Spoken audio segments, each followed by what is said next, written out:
Assalamualaikum, selamat datang di DNA Film, channel yang belum menjadi kesayangan Anda. Apa kabar kalian semua? Semoga sehat selalu ya.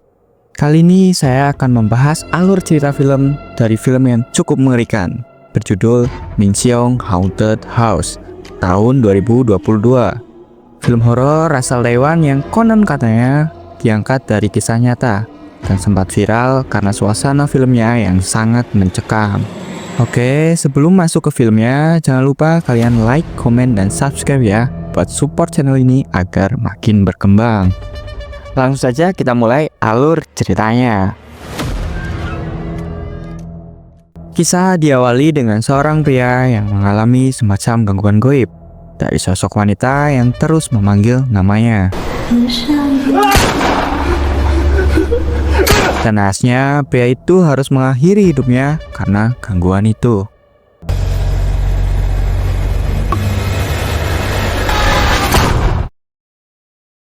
Diketahui pria tersebut mempunyai seorang istri, 2 orang putri, 1 orang putra yang masih balita bernama Yiming.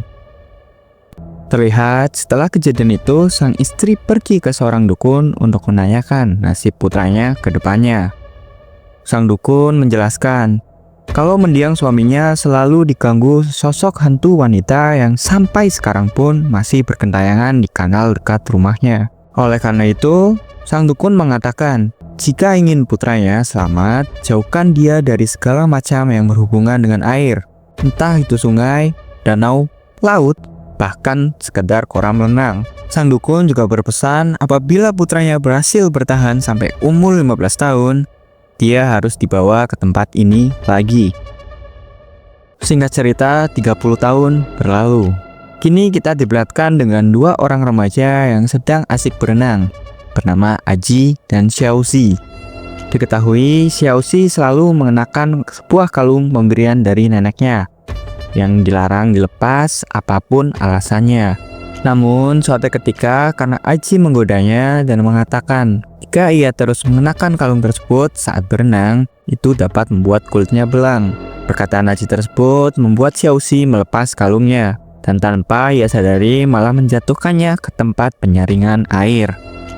Ketika kembali berenang, tiba-tiba Xiaoxi terlihat kecupakan, seperti ada sesuatu yang menariknya ke dalam air. Aji yang melihat hal tersebut pun berusaha menyelamatkan Xiaoxi. Namun, baru saja menyelam, Aji pun dikagetkan dengan sosok tanpa kepala yang memegangi kaki Xiaoxi dari dasar kolam. Orang-orang di sana bergegas menyelamatkan dan membawa Xiaoxi ke tepi kolam. Ketika sudah sampai di tepi kolam, Xiaoxi menjelaskan kalau kakinya hanya kram saja, sehingga dia kesulitan untuk berenang. Tapi Aji masih tidak percaya dan kebingungan dengan apa yang sebenarnya ia lihat tadi. Sampainya di rumah, nenek Xiaoxi mengajak Xiaoxi untuk mengunjungi makam kakeknya di desa. Tapi Xiaoxi terlihat malas dan tidak ingin ikut. Sang ibu pun menegurnya dengan mengatakan berziarah itu hanya sekali dalam setahun. Jadi suka nggak suka, kamu harus tetap ikut menemani nenekmu. Singkat cerita, Xiaoxi pun terpaksa ikut berziarah ke makam kakeknya. Di tengah perjalanan, Xiaoxi yang tersandung dinasihati oleh neneknya untuk lebih berhati-hati dan tetap fokus agar tidak kerasukan. Ketika sampai di makam, sang nenek dan ibunya bergegas bersembahyang. Namun Xiaoxi dengan gelagat yang aneh dan tatapan kosong terlihat pergi ke suatu tempat. Di tempat yang lain, terlihat Aji yang sedang membantu pamannya saat membersihkan mayat. Pamannya terlihat kasihan dengan jasad yang ia bersihkan, karena menurutnya, jika seseorang meninggal namun masih memiliki dendam atau urusan duniawi lainnya yang belum terselesaikan, arwahnya tidak akan bisa naik ke langit. Seperti kisah klasik rumah hantu yang sudah terkenal di sana, dipercayai jiwa-jiwa orang seperti ini akan terikat di sana dan tidak akan pergi sampai urusan mereka benar-benar dituntaskan. Di situ juga Aji diberikan sebuah gelang oleh pamannya. Ia berkata, ibumu menitipkanmu kepadaku sebelum dia meninggal, dan di keluarga ini hanya kau yang mempunyai bakat istimewa sepertiku. Entah apa yang pamannya maksud. Kembali ke sisi Xiaoxi. Dia terlihat sampai di sebuah tempat yang dibagari dengan beberapa buah lonceng. Di sana terlihat ada sebuah kotak kecil yang ditumpuk dengan batu yang langsung dibuka olehnya. Seketika itu juga ia terpental dengan perubahan aneh pada bola matanya yang berubah menjadi putih. Kejadian itu juga membuatnya langsung pingsan. Di saat itu juga dupa di tempat makam kakeknya padam, dan langit pun seketika berubah menjadi mendung. Ibu Lin dan neneknya yang sadar Xiao menghilang bergegas untuk mencarinya. Mereka berusaha menanyakan keberadaan Xiaoxi kepada warga di sekitar, namun tidak ada satupun yang mengetahuinya. Warga sekitar juga memberitahukan berita terkini kepada sang nenek tentang ditemukan mayat baru di seputaran kanal desa yang memang sudah terkenal sering memakan korban jiwa. Cerita lanjut ke Xiaoxi. Sekarang ia terlihat kembali ke rumah dengan tingkah dan gelagat yang aneh. Dia mengambil sebatang barang, kemudian berjalan naik menuju ke lantai 3.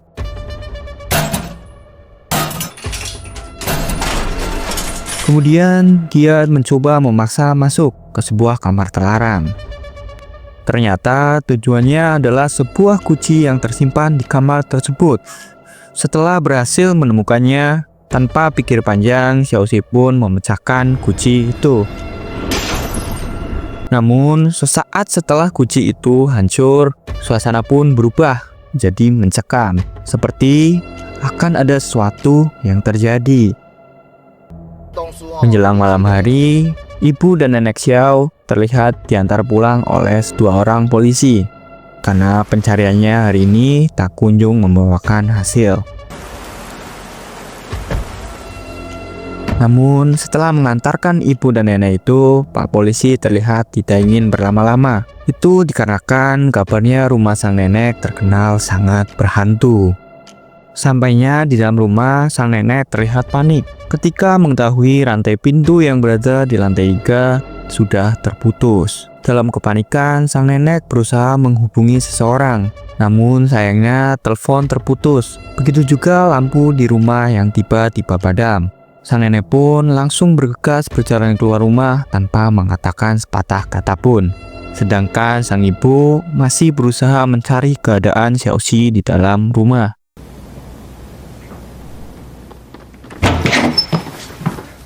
Saat sedang mengecek sebuah kamar, ia terlihat heran ketika melihat pintu lemari terbuka sendiri. Ibu Lin pun berusaha mengecek lemari tersebut. Namun, di belakangnya tertampak sesosok bayangan hitam yang lewat begitu saja. Ia yang merasa kalau itu adalah putrinya berusaha mengeceknya ke lantai atas. Xiaoqi! Sampainya di lantai atas, tepatnya di kamar yang Xiaoxi datangi sebelumnya, ia melihat pecahan guci yang berserakan. Dan anehnya, terdapat sebuah sisir di sana. Di tengah suasana yang mulai membuatnya merinding, ia terlihat penasaran dengan tulisan yang ada di sebuah cermin. Namun, saat sedang membaca tulisan itu, terlihat di belakangnya ada sosok mengerikan dengan sisir yang menancap di kepalanya. Ibu terlihat ketakutan, ditambah lagi dengan gantungan baju yang berputar sendiri dan pintu yang tiba-tiba tertutup. Hal itu membuatnya berteriak ketakutan. Melihat darah yang menetes di keningnya, Bu Lin memutuskan masuk dan bersembunyi di dalam lemari. Di tengah ketakutan yang semakin menjadi-jadi, dari luar terdengar suara langkah kaki seorang yang semakin mendekat. Bu Lin langsung mendorong pintu lemari, dan ternyata itu adalah Aji. Saat itu, kebetulan Aji datang untuk menemui Xiaoxi, dan teriakan ibunya itulah yang membuatnya naik ke lantai atas. Ibu Lin langsung menanyakan keberadaan putrinya kepada Aji. Namun, Aji yang tidak tahu keberadaan Xiaoxi karena memang tujuan awalnya datang ke sini saja hanya untuk mencarinya karena khawatir. 我觉得小七可能有麻烦了。 Tiba-tiba kaca di tempat itu pecah dan membuat mereka terkejut. Bu Lin juga sekilas teringat akan masa lalunya dulu di sebuah tempat. Setelah itu, mereka mendengar suara perempuan yang sedang menangis di dalam cermin yang dipikir itu adalah Xiaoxi. Cermin itu bagaikan pembatas dua ruang dan waktu.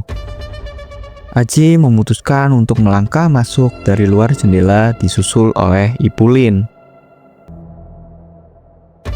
Ketika melihat keluar, tampak sesosok wanita seperti Xiaoxi yang berjalan mendekat ke sumur sambil menangis dan berkata, gadis itu lalu menjatuhkan diri dan tidak sempat ditolong oleh Ibu Lin. Sewaktu Ibu Lin lengah, tiba-tiba ada sesuatu yang ingin menariknya masuk. Beruntungnya Aji datang tepat waktu sambil membacakan mantra yang membuat cengkraman hantu itu terlepas. Mereka lalu bersembunyi di bawah meja altar. Dan Aji berkata yang dia lihat itu bukan Xiaoxi, melainkan adalah sesosok hantu. Baru saja Aji ingin mengatakan kepada Ibu Lin bahwa dia bisa melihat hantu, meja tempat mereka bersembunyi tiba-tiba terhempas dengan sendirinya, disusul dengan patung-patung yang berjatuhan. Setelah itu terdengar suara hantu wanita yang memanggil namanya dengan sebutan Sangsin. Jika dilihat dari kalender yang tergantung saat itu, mereka berada di sebuah ruangan di tahun 1988. Saat terdengar alunan piano dari atas, Ibu Lin memutuskan untuk naik mengeceknya. Ternyata piano itu dimainkan oleh Xiaoxi. Namun saat ibunya mencoba memanggil Xiaoxi, ia malah berusaha melukai dirinya sendiri dengan sebuah gunting. Namun, sampainya di sana, Aji mengatakan itu bukan Xiaoxi. Sosok Xiaoxi yang Ibu Lin lihat ternyata hanya sebuah boneka. Mereka tambah dibuat panik ketika cermin tempat mereka masuk kini tidak dapat lagi digunakan. Tak lama terdengar suara nenek dari luar dan membawa beberapa orang untuk membantu menutup sumur. Dia juga membawa seorang dukun bernama Aceng. Pemandangan ini terlihat nyata, tapi mereka menyadari kalau mereka sekarang berada di dimensi yang berbeda dan dibatasi oleh sebuah cermin tua itu.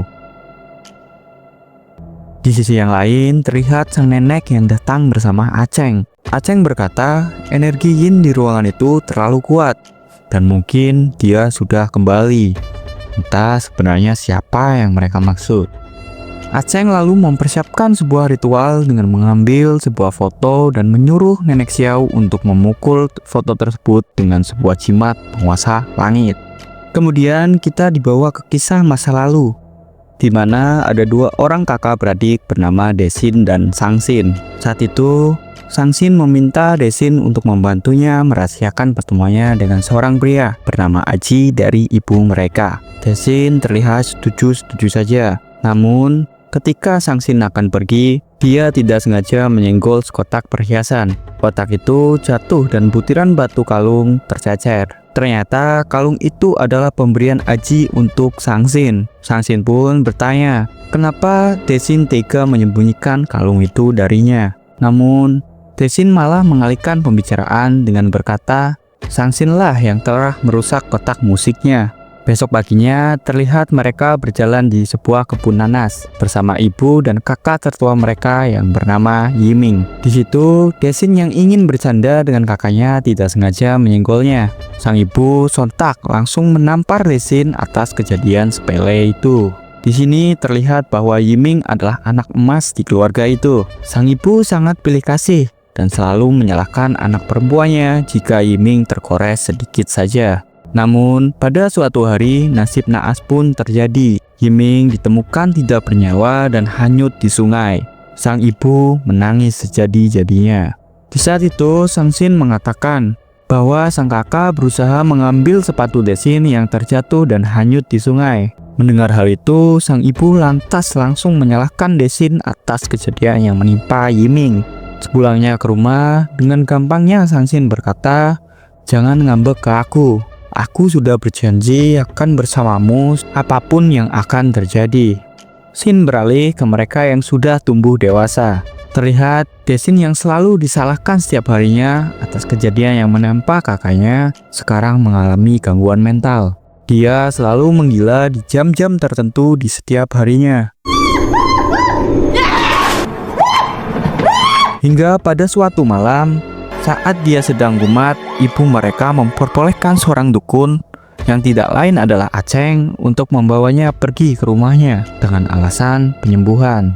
Saat itu juga terlihat Sang Sin yang ternyata adalah Ibu Lin yang baru saja melahirkan anaknya. Desin terus berteriak meminta bantuan Sang Sin, tapi seolah Sang Sin mengabaikannya. Kembali ke latar utama, terlihat Ibu Lin melihat langkah kaki yang berjalan lewat. Dia yang penasaran berjalan mengikutinya. Hingga sampai di sebuah ruangan, ia melihat dirinya sendiri yang sedang menangis. Sambil berkata, ia lalu berlari ke depan, yang ternyata ada seorang pria di sana. Sudah bisa kita pastikan itu adalah ayah dari Xiaoxi, yang pergi meninggalkannya begitu saja setelah Xiaoxi lahir.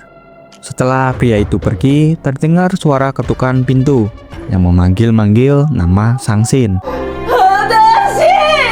Ternyata itu adalah Desin yang meminta tolong untuk dikeluarkan dari sebuah ruangan. Desin terus merengek, yang katanya pernah menyelamatkannya dulu, tapi sekarang kenapa saudarinya itu justru tidak ingin membantunya. Di saat yang bersamaan, terlihat sang nenek masih berusaha menghantam foto wanita tersebut sambil menyebut-nyebut nama Desin, dengan tujuan mengundang arwah Desin untuk dimusnahkan. Tak lama kemudian, benar saja, arwah Desin datang, namun dengan merasuki tubuh Xiaoxi. Melihat itu, Aceng menyuruh nenek untuk terus menghantam batu ke foto Desin dengan lebih keras. Seiring dengan kencangnya hantaman sang nenek, ruangan itu semakin bergetar.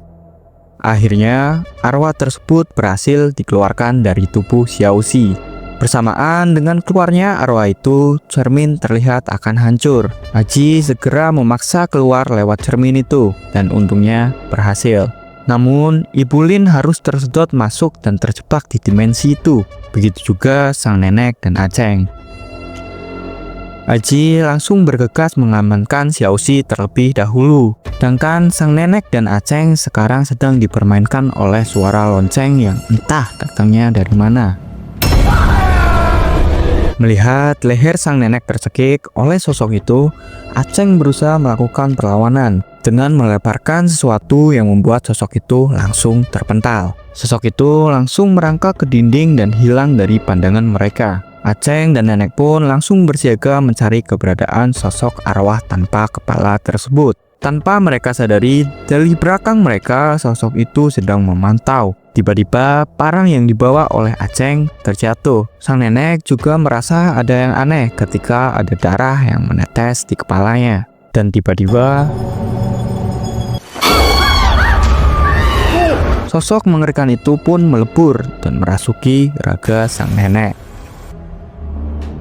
Aceng sontak langsung lari ketakutan, namun tampaknya pelarian itu sia-sia. Dengan tubuh sang nenek, sosok itu berhasil menghabisi Aceng dengan brutalnya.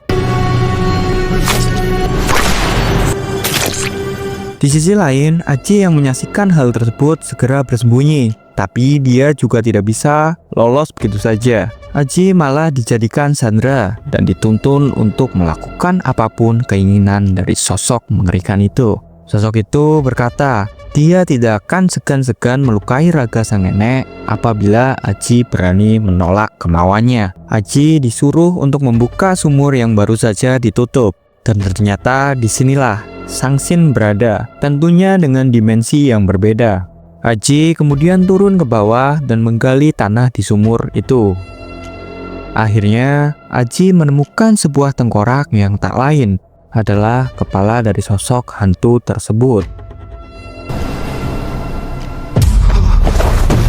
Di sisi lain, Xiaoxi yang diam-diam mengintip ikut kaget melihat penemuan Aji tersebut.